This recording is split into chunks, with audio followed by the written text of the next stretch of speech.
把你捧在手上，虔诚的分享，欠下一段烛光，将经纶点亮，不求荡气回肠，只求爱一场，爱到最后受了伤，哭得好绝望。我用尽一生一世来将你供养，这期盼你停住流转的目光，请赐予我无限爱与被爱的力量，让我能爱心在菩提下轻轻地观想。我用尽一生一世来将你供养，人世间有太多的烦恼要忘，苦海中飘荡着你那旧时的模样，一回头发现早已踏出了红尘万丈。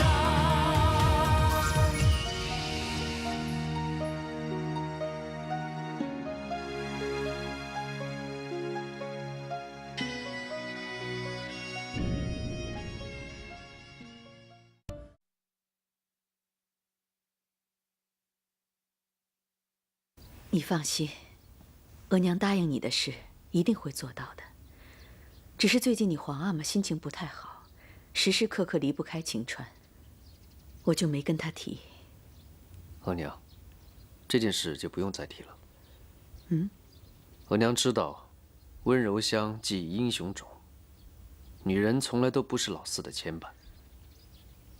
那，你……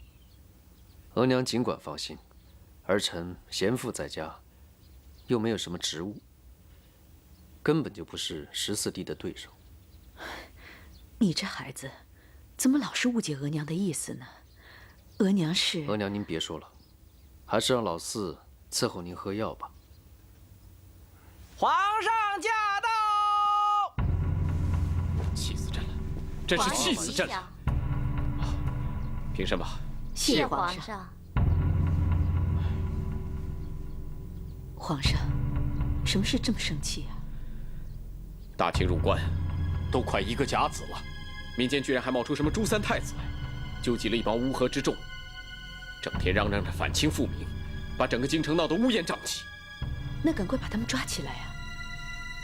难就难在这儿，抓起来之后怎么处置？如果杀了他，各地反清势力纠集在一起，到时必定会对大清造成危害。如果不杀他，再让他妖言惑众下去，还不知道会造成什么后果。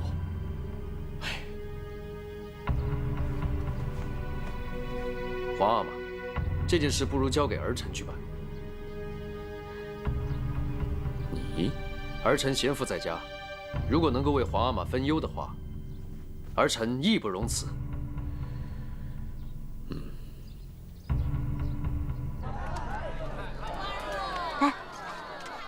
朱三太子的事你听说了吗？听说了。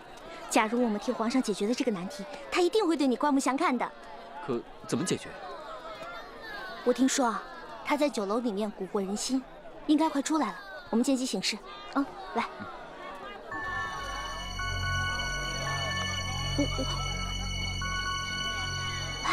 我看过他的画像，就是他。走。等等，你是那个朱三太子吗？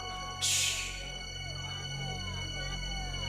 在大街上，你敢说这4个字，不怕杀头吗？请恕我唐突，但是我觉得咱们能不能沟通沟通，肯定会对你有好处的。你们男的剃了头，女的又一身满人打扮，一看就非我族类。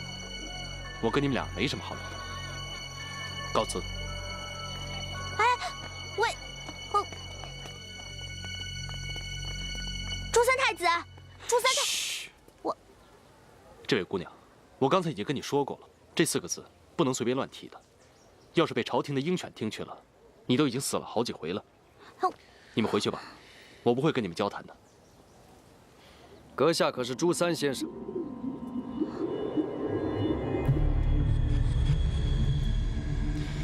先生也是跟他们一样来找我聊天的？不，我是来给你指条明路的。先生也是辫子头，我从来不跟辫子头交谈。你们都请回吧。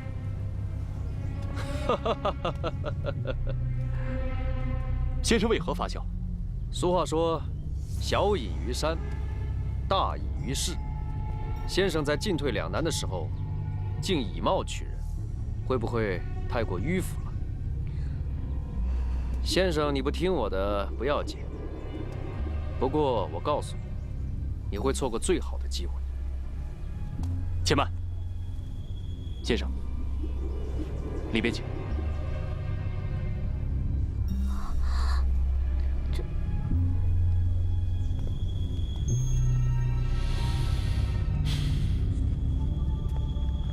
我们回去吧。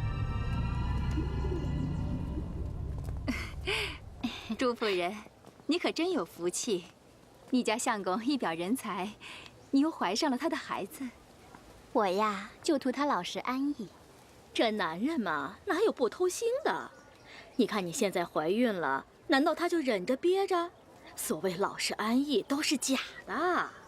他敢，他要真敢啊，我就杀了他。对，杀了他。有办法了。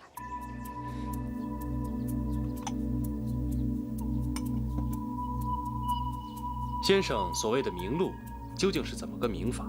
那就要看朱三太子您的身份是真还是假了。这真又如何？假又如何？如果是真的话，要匡扶大明，也是情理之中的事情。不知先生有没有想过，我大清国建国近1甲子，天下的臣民已经信服。倘若你真的要造反，又有几分胜算呢？当年的福王、贵王，他们拥兵1000万，到头来还不是身首异处？你区区几千人马，又能掀起什么风浪来呢？到时候只会是连累子孙，株连九族。再说了，现在的老百姓生活安定，如果你再兴战乱，他们怎么看你？还不如归顺我大清，至少能保住一条性命。哼！可是我怎能与贼为伍呢？难道你想让大明绝后？我们大清对先朝仪式可是不错的，比如长平公主，她就是在我们大清的优待下寿终正寝的。那如果我是假的又如何呢？如果是假的，那就更好办了。你扮朱三太子，无非是为了要钱，只要你肯站出来，归顺我大清，